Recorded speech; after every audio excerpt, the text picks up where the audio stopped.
আসসালামু আলাইকুম রহমতুল্লাহ। Hello everyone. রাজশাহী বোর্ড 2017 সালে এইচএসসি হিসাব বিজ্ঞান প্রথম পত্রের দ্বিতীয় অধ্যায় থেকে একটি সৃজনশীল প্রশ্ন ছিল খুচরা নগদান বইয়ের টপিকের উপরে। তো খুচরা নগদান বই সম্পর্কে আগের 2-3টি ভিডিওতে আমি অলরেডি আলোচনা করে ফেলেছি। অ্যান্ড তুমি যদি সেই ভিডিওগুলো না দেখে থাকো তাহলে একটু দ্রুত ডিসক্রিপশন বক্সে লিঙ্ক দেওয়া আছে, সেখান থেকে তুমি একটু দেখে নাও, তারপর এই ভিডিওটি দেখো, কারণ এটা হচ্ছে বোর্ড কোশ্চেন সলভ করা হচ্ছে। তো এর পূর্বের ভিডিওতে কিন্তু বেসিক যত আলোচনা করা দরকার সেগুলো করা হয়ে গেছে। সো ওই ভিডিও দুইটা তোমাকে অবশ্যই দেখতে হবে। আমাদের হাতে যে লেনদেনগুলো আছে সেই লেনদেনগুলোর ক নাম্বারে বলা ছিল এন্ট্রিগুলোর মধ্য থেকে নগদান বহির্ভুক্ত অর্থাৎ খুচরা নগদান বইতে আসবে না এমন লেনদেনগুলোর পরিমাণ নির্ণয় করতে হবে। ওকে, তো এখানে দেখো আছে এক নাম্বার আছে প্রধান ক্যাশিয়ারের নিকট থেকে পাওয়া গেল 700 টাকা, এটা অবশ্যই লেনদেন। দেন লেখা আছে কাগজ ক্রয়, বাস ভাড়া, এগুলো সবগুলোই খুচরা নগদান বইয়ের মধ্যে আসবে। টেলিগ্রাম খরচ, বাকিতে আসবাবপত্র, এই বাকিতে আসবাবপত্র এবং ডাক খরচ, নাস্তা খরচ, বিজ্ঞাপনের জন্য পণ্য বিতরণ। দেখো আমরা নগদান বই করি মূলত নগদ টাকা সম্পর্কে জানতে, অর্থাৎ একটা প্রতিষ্ঠানে কত টাকা আসলো এবং কত টাকা গেল, বছর শেষে নগদ টাকা এবং ব্যাংক জমার পরিমাণ জানার জন্যই মূলত আমরা নগদান বই করি। সুতরাং এই নগদান বইটাতে আমরা লিখতে পারবো না যেগুলো বাকিতে সংগঠিত হয়, ওই লেনদেনগুলো লেখা যাবে না। এখানে দেখো বাকিতে আসবাবপত্র ক্রয়, এটা আসবে না কারণ এটা বাকিতে সংগঠিত হয়েছে। অন্যদিকে বিজ্ঞাপনের জন্য পণ্য বিতরণ, এখানে নগদ টাকা ব্যবহার করা হয়নি, সুতরাং এটাও আসবে না। সো এখন আমরা কি করব, আমাদের ক নাম্বারে সাধারণত যেভাবে লিখতে হয়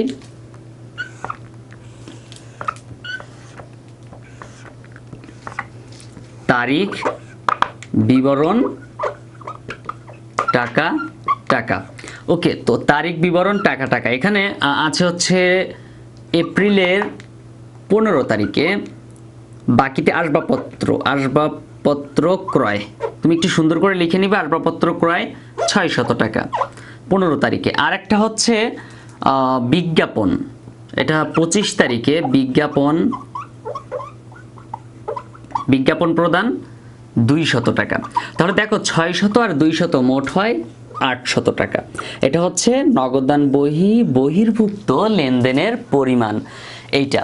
ওকে, এবার চলো আমরা দেখি খ নাম্বারে কি বলা আছে। খ নাম্বারে বলা আছে খুচরা নগদান বই তৈরি করা লাগবে এবং সেটা হতে হবে অগ্রপ্রদত্ত নিয়মে। আসলে অগ্রপ্রদত্ত নিয়ম কিভাবে করতে হয় সেটা পূর্বের ভিডিও দুইটাতে আমি অলরেডি আলোচনা করেছি। সো আর কোনো প্রবলেম হবে না এবং এটা তোমার কাছে অনেক সহজ হবে, তুমি নিজে করতে পারো। তুমি একটা কাজ করতে পারো, এই স্ক্রিনশট দিয়ে প্রশ্নটা নাও অথবা ডিসক্রিপশন বক্সে দেওয়া আছে এই প্রশ্নটা, তুমি ইচ্ছা করলে প্রথমেই নিজে থেকে উত্তর করতে পারো, তারপর তুমি এই উত্তরের সাথে মিলিয়ে নাও, তাহলে তোমার জন্য সবচেয়ে বেস্ট হবে শেখার জন্য। ওকে, তারপর আমরা চলো একটা খুচরা নগদান বইয়ের ছক তৈরি করি শিরোনামগুলো লেখার জন্য। দেন প্রথমে আমরা লিখব প্রাপ্তি, তারপরে লিখব হচ্ছে তারিখ, তারপরে বিবরণ, তারপরে মোট খরচ বা প্রদত্ত টাকা, দেন আমরা ভাউচার নং একটা ঘর দিব, তারপর এখান থেকে আমরা বাকিগুলো বিভিন্ন খরচের শিরোনাম দিয়ে ব্যবহার করব। দেখো এখানে এই যে খুচরা খরচের বিশ্লেষণ, খুচরা খরচের নামগুলো কি কি সেগুলো লিখতে হবে। বিশ্লেষণ, ওকে। তো খুচরা খরচের বিশ্লেষণগুলোর মধ্যে আমরা জানি যে সব খরচগুলো অনেক সময় একই রকম, অনেকগুলো খরচ থাকে, সো আমরা একটা নামে ব্যবহার করতে পারি। আচ্ছা, তাহলে প্রথমে আছে কাগজ ক্রয়, এটা একটা মণিহারি। ওকে, মণিহারির জন্য ঘর তৈরি হয়ে গেল। তারপর আছে বাস ভাড়া, যাতায়াত। ওকে, যাতায়াত হয়ে গেল। তারপর আছে টেলিগ্রাম খরচ, টেলিগ্রামের জন্য একটা ঘর হয় টেলিগ্রাম। ওকে, তারপর আছে বাকিতে আসবাবপত্র, এটা আসবে না, ডাক খরচ, এটা হলো ডাক ও তার। তারপর আছে নাস্তা খরচ, এটা হচ্ছে আপ্যায়ন খরচ। তারপর আছে নাস্তা খরচ, এটা শেষ। কাগজ ওটা কলম, এটা মনিহারির মধ্যে যায়। নগদান বহির, ওকে।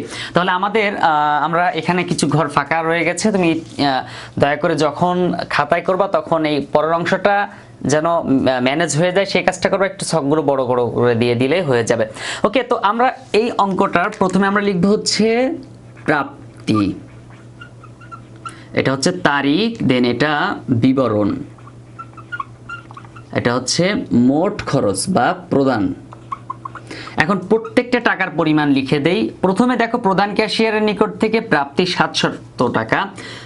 এটা কত সাল? 2016 সালের অঙ্ক। অ্যান্ড এপ্রিলের 1 তারিখে নগদান হিসাব, প্রধান ক্যাশিয়ারের নিকট থেকে যে টাকাটা পাওয়া যাবে ওটা নগদান হিসাবে দিয়ে বাম পাশে প্রাপ্তির ঘরে লিখতে হবে। তারপর লেখা আছে কাগজ ক্রয় 100 টাকা। সো এপ্রিলের 3 তারিখ কাগজ ক্রয় 100 টাকা, মোট খরচের ঘরে 100 টাকা অ্যান্ড মনিহারির ঘরে 100 টাকা। তারপর আছে বাস ভাড়া 20 টাকা। সো এটা হলো 6 তারিখ বাস ভাড়া 20 টাকা, এটা আমরা যাতায়াতের মধ্যে লিখব। তারপর আছে টেলিগ্রাম খরচ, এটা হচ্ছে 10 তারিখ টেলিগ্রাম খরচ, টেলিগ্রাম খরচ 50 টাকা, 50 টাকা টেলিগ্রামের ঘরে লিখব। তারপর আছে ডাক খরচ 22 তারিখ ডাক খরচ, ডাক খরচ আছে 140 টাকা, এই মোট ঘরে লিখবো 140 টাকা আর ডাক ও তারের ঘরে 140 টাকা। ওকে, তারপর নাস্তা খরচ 24 তারিখে, নাস্তা খরচ 60 টাকা, মোট খরচের ঘরে, দেন আপ্যায়নের ঘরে 60 টাকা। তারপর বিজ্ঞাপনের জন্য পণ্য বিতরণ এগুলো আসবে না। তাহলে আমরা মূলত 5টা এন্ট্রি পেলাম, যে 5টা এন্ট্রি এই খুচরা নগদান বইয়ের মধ্যে আসবে। সো এতটাই সহজ ভাবাও যায় না। দেন এখানে ক নাম্বার এতটুকু ছিল, সেখানে 2 মার্ক, দেন এটা হচ্ছে 4 মার্ক, একদম সহজ।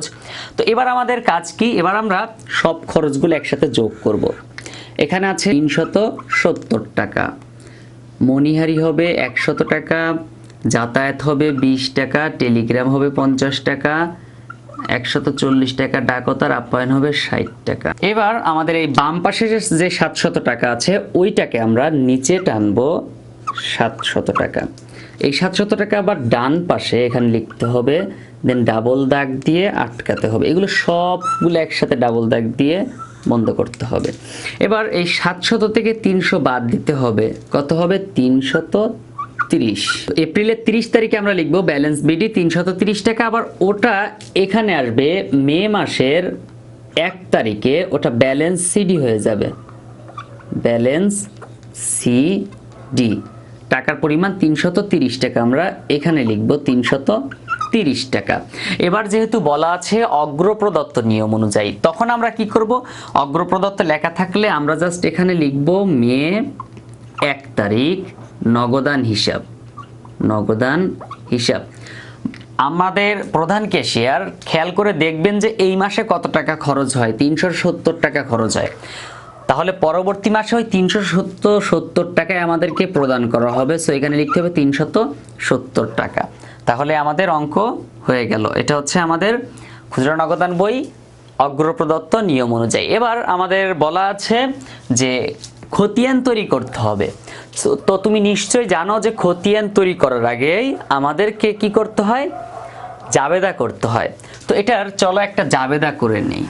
জাবেদা করতে গেলে আমরা খুব সহজে জাবেদা করতে পারি। সেটা হচ্ছে প্রথমে আমরা লিখব খুচরা নগদান হিসাব ডেবিট, খুচরা নগদান হিসাব ডেবিট, আর নগদান হিসাব ক্রেডিট 700 টাকা, 700 টাকা। তারপর আমাদের যে খরচগুলো হয় সেই খরচগুলো লিখব। খরচগুলো এখানে কি কি আছে? একটা আছে মনিহারি, সবগুলো এখানে আমাদের লিখতে হবে, মনিহারি, মনিহারি হিসাব। তারপর লিখতে হবে যাতায়াত হিসাব, সবগুলো ডেবিট হবে, সবগুলো ডেবিট। তারপর টেলিগ্রাম হিসাব, ডেবিট, তারপর ডাক ও তার হিসাব, ডেবিট, তারপর আপ্যায়ন হিসাব, ডেবিট। অ্যান্ড ক্রেডিট হবে এই যে খুচরা নগদান হিসাব, যে ডেবিট লিখেছিলাম ওইটা হবে খুচরা নগদান হিসাব ক্রেডিট। প্রত্যেকটা টাকার পরিমাণ লিখে দিতে হবে। প্রথমটা 100 ছিল, তারপর ছিল 20 টাকা, তারপর ছিল 50 টাকা, তারপর ছিল 140 টাকা, তারপর ছিল 60 টাকা, তারপর সবগুলো একসাথে হয় 370 টাকা। এবার আমরা এই অংশটুকু থেকে আমরা খতিয়ান করতে পারবো। এখানে আরেকটা জাবেদা বাকি আছে, আমাদের দুইটা অংশ শেষ। আরেকটা হলো এই যে লাস্টে 370 টাকা যেটা আমাদেরকে প্রদান করা হবে, সেই টাকাটা লিখতে হবে খুচরা নগদান হিসাব ডেবিট 370 টাকা, আর নগদান হিসাব ক্রেডিট 370 টাকা। এবার চলো আমরা এইটাকে জাস্ট ক্লোজ করে দেই। ক্লোজ করে আমরা এইখানেই খতিয়ান তৈরি করে ফেলি। এখানে খতিয়ান তৈরি করাটা খুবই সহজ, একবারে খতিয়ান তো সেই ক্লাস 10 থেকে শিখে আসতেছো, 9-10 থেকে। আমরা এক একটার জন্য এক একটা খতিয়ান করব। তাহলে আমাদের এখানে 4টা খতিয়ান করা লাগবে। কোন 4টা? এই যে মনিহারির জন্য একটা, যাতায়াতের জন্য, টেলিগ্রাম, ডাকতার, আপ্যায়ন। তো 4টা খতিয়ানের ছক আমাদেরকে করতে হবে এখানে। ওকে, এবার আমাদের যে অঙ্কটা আমরা করতে চাচ্ছিলাম, খতিয়ান হিসাব তৈরি করতে হবে। তো প্রথমে হলো মনিহারি, সবার উপরে মনিহারি লিখব, তারপর লিখব যাতায়াত, তারপরটা নিচে যাতায়াত, তারপরে লিখব হচ্ছে টেলিগ্রাম, তারপরটা লিখতে হবে ডাক ও তার, যাতায়াত, মনিহারি, টেলিগ্রাম, ডাক ও তার। আরেকটা হচ্ছে আপ্যায়ন। তাহলে এখানে আমরা আপ্যায়ন হিসাব আরেকটা তৈরি করে নেই, ডাক ও তার, এটা হচ্ছে আমাদের আপ্যায়ন খরচ। ওকে, এই আপ্যায়ন খরচ। এখন আমরা কি করব? জাস্ট মনিহারি হিসাবের টাকাটা লিখব, কিন্তু খুচরা নগদান হিসাব দিয়ে। খুচরা নগদান হিসাব, মনিহারির টাকা ডেবিটে, সো ডেবিট পাশে লিখবো 100 টাকা, এই জেরের পাশে 100 টাকা। এটা হচ্ছে ডেবিট টাকা, এটা ক্রেডিট টাকা, এটাও টাকা, এটাও টাকা, এটা ক্রেডিট, এটা ডেবিট, এটা হচ্ছে জের। ওকে, তারিখ বিবরণ। ওকে, আবার তারিখ বিবরণ, তারপর হচ্ছে ডেবিট টাকা, ক্রেডিট টাকা, দেন হচ্ছে জের, এটা হচ্ছে ডেবিট টাকা, ক্রেডিট টাকা। এখানে ঠিক একই রকম লিখবো, হচ্ছে সবগুলো খুচরা নগদান হিসাব লিখতে হবে। খুচরা নগদান হিসাব, তারিখ যেটা আছে ওটাই দিতে হবে 20 টাকা ডেবিটে, এখানে 20 টাকা।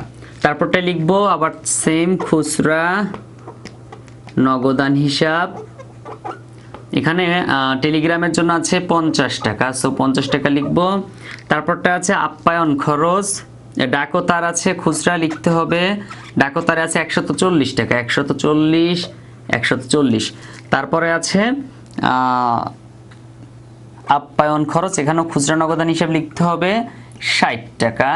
দেন 60 টাকা। দেখো আমি কিন্তু প্রত্যেকটার ক্ষেত্রে যেটা করলাম, এই শিরোনাম যার যেখানে আছে সেখানে শুধু খুচরা নগদান হিসাব লিখলাম, দেন টাকা যেহেতু সবগুলো টাকা ডেবিট, এর জন্য ডেবিটে বসালাম, জেরের ঘরে ডেবিটে বসিয়ে দিলাম। দেন এই হয়ে গেছে আমাদের খতিয়ান, অর্থাৎ এতটুকু করলে 4 মার্ক। তোমরা খতিয়ানটা একটু কষ্ট করে বই থেকে একটা খতিয়ানগুলো সব ছকগুলো করবা, দেন এই শিরোনামগুলো একটু কষ্ট করে লিখবা, তারপর টাকার পরিমাণটা এইভাবে লিখে দিবা সবগুলোতে খুচরা নগদান হিসাব দিয়ে। যদিও ভিডিওটি বেশি বড় করলে দেখতে আর ভালো লাগে না সবার জন্য, আর এর জন্য ভিডিওটি একটু শর্ট করার চেষ্টা করা হয়। তো পরবর্তী ভিডিওতে আবারও দেখা হবে ঠিক এই খুচরা নগদান বইয়ের নতুন কোনো বোর্ডের অঙ্ক নিয়ে। আর ততক্ষণ পর্যন্ত অবশ্যই সাথে থাকতে হবে, সুস্থ, সুন্দর এবং মনোযোগের সাথে পড়াশোনা করতে হবে। আসসালামু আলাইকুম ওয়া রাহমাতুল্লাহ।